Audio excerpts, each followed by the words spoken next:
Assalamu alaikum wa rahmatullahi wa barakatuh. Peace, mercy, and blessings of God be upon you. This is a new presentation from www.central-mosque.com and the Humble Heart YouTube channel. It is the 39th episode of the Making Sense series, and today we will talk about the recent Pakistan and Saudi Arabia defense agreement. Before I jump into the presentation, let me just tell you I'm standing in a parking lot. Traveling. I hope it doesn't rain on my head, and I hope the sound is recorded and caught properly. So let's just dive straight in. We don't have a lot of low-level details to be able to paint the picture fully, but we have some of the details which have been gained from the overview of both governments, Pakistan and Saudi Arabia. This agreement is called SMDA, Strategic Mutual Defense Agreement. The name itself tells us that this is a long-term strategic agreement. This isn't a tactical agreement as a result of some new development and so on and so forth. Some of the bullet points that have been given by the foreign officers of both countries are: number one, it is a mutual commitment to military defense without exception. No exclusion of any Pakistani military means, including nuclear deterrence. And the world is basically focusing on these two bullet points, 1 and 2. Joint investment in advanced defense systems, such as fighters, missiles, and radars. Deployment of Pakistani forward units in Saudi Arabia, embedding the two militaries. Pakistani training and operational support for advanced systems, including electronic warfare and radar integration. Let's now address the elephant in the room. A lot of commentators are talking about America's reaction to it. In my opinion, I believe that something like this cannot happen without America's blessings. So if we look at the recent history, we look at the first term presidency of Donald Trump, and now we're in the second, and in between there was Joe Biden. Americans are sick and tired of overseas war. The American economy is unable to pay for the massive deployments everywhere.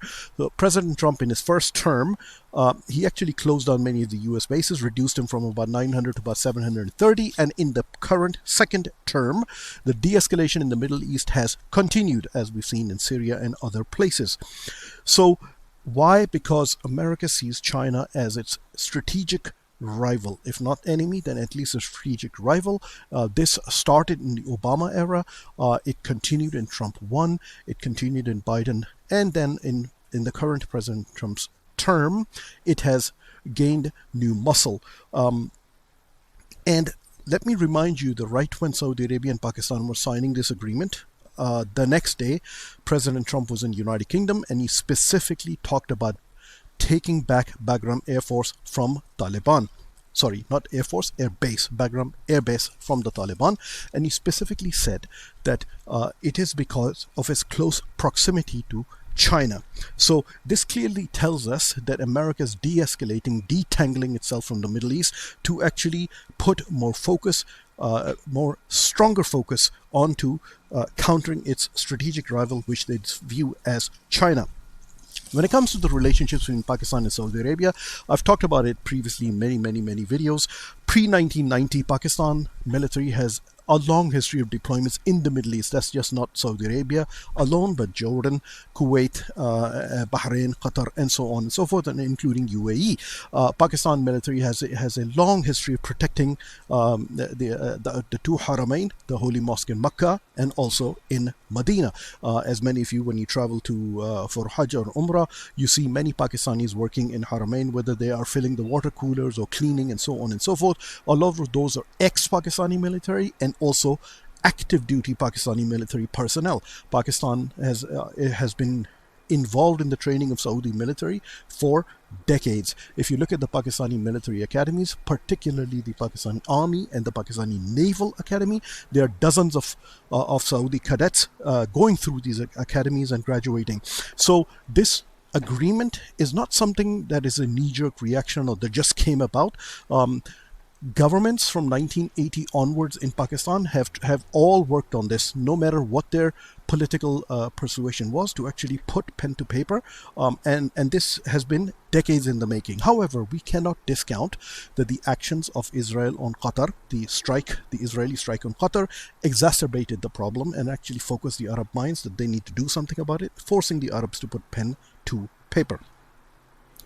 So what does Saudi Arabia get out of this? So in this diagram here, you see the expenditure of various Middle Eastern countries on their defense. So you look at Saudi Arabia with a 69.1 billion defense budget, you have UAE with 20 billion, and you see Kuwait with 7.7, Qatar with 9 billion, and so on and so forth. Despite these massive defense budgets, these countries in the Middle East have zero air warning capability, they have zero defense capability, and they most certainly have zero counterattack capability against Israel or anyone else. One of the reasons is because a lot of this money goes into procuring US weapons, and as Pakistan found out in the 80s and Egypt is finding out now, that when you procure American weaponry, then it is not possible to deploy it effectively, efficiently, to your advantage and to your benefit without getting the consent, the permission and will of the Americans. So what are the threats to Saudi Arabia? If we look at the recent past, and the threats have come from Yemen, but that's largely gone silent. The Yemeni missiles are no longer flying into Saudi Arabia and so on and so forth. However, Saudi Arabia does share a large land border with Yemen. So as I've said, when you go to Haram, when you go for Hajj and Umrah, you see large amounts of Pakistani ex-military personnel and current military personnel, and it's an honor for the people of Pakistan to defend the two holy places of Islam. And the threat largely is down south, very close to Makkah, and so on and so forth. So you will increasingly see Pakistani military or army deployment specifically down south here to look at any to counter any Yemeni incursion into Saudi Arabia. The dispute with Iran has largely been cordial. We can't call it friendly, but it's turned cordial. So that is also not a threat. The threat to Saudi Arabia are its oil wells and the oil supply chain. And Saudi Arabia needs Pakistan or Pakistan Air Force and its air defense capability to provide a blanket over to Saudi Arabia to safeguard some of these Saudi strategic assets. Let's talk about another thing which is important. Israel is a rabid dog, and the Samson option of the Israeli military is well known, which is basically if Israel sees itself being threatened, they are willing to deploy the Samson option, which is basically to nuke the Middle East. Saudi Arabia is 98 times bigger than Israel. There's nothing that Israel can do by lobbing a few missiles into Saudi Arabia, but Saudi Arabia has no capability to punch back, no capability for a counter-strike. And this defense agreement provides Saudi Arabia with the capability to strike back into Israel. Let me make one point clear. Having a capability and actually deploying the capability are two separate things. So Saudi Arabia, by having this agreement, may have the capability, and everybody knows that if Pakistan assets, Pakistani missiles, whether conventional or nuclear, are deployed in Saudi Arabia, they have the capability to punch back. Whether they'll be allowed to do that or not is a different matter. Let's look at the situation with Pakistan. So what are the threats to Pakistan? Pakistan has three major borders, which I'm ignoring China for a second here. Iran. So in the past, the relationships between Pakistan and Iran were frosty. However, the recent war between Iran and Israel and Pakistani support, vocal and active support, have turned that into a friendly situation. So the border with Iran is no longer hostile, and things are cordial. However, our brothers in Afghanistan, Pakistan has a threat coming from Afghanistan insurgency, and whether the Afghan Taliban are actively supporting that insurgency or turning a blind eye, we can talk about that in a different video. However, the relationships between the two brotherly nations are frosty. However, we cannot forget that these people are Muslims. India has always been an existential threat to Pakistan, and there's no doubt about it. However, on its own, Pakistan is able to deal with India effectively, militarily, as demonstrated a few months ago in the operation when Pakistan downed the 6 jets in India while they were on their runways. So Pakistan does not need Saudi support militarily to counter India. So what does Pakistan get in this agreement? Pakistan gets a massive prestige upgrade in the Muslim world. The Muslim Ummah knows that if there are any two countries which are able to have capable militaries, it's Pakistan and Turkey. So everybody knows that. By having an agreement with Saudi Arabia, Pakistan gets a massive prestige and soft power upgrade. The economy of Pakistan is in doldrums. A large number of Pakistanis are employed in Saudi Arabia who send remittances back to their families in Pakistan. And by increasing the human capital in the Middle East and having these remittances, it has a net positive effect on Pakistani economy. The Pakistani state or government has a number of defense and research projects, and they need the financial muscles. They get that from Saudi Arabia. Pakistan imports a lot of oil from Saudi Arabia, so there's some energy security, discounts on the oil imports, etc. From a military point of view, the number one factor here is it's not enough to have military and weapons.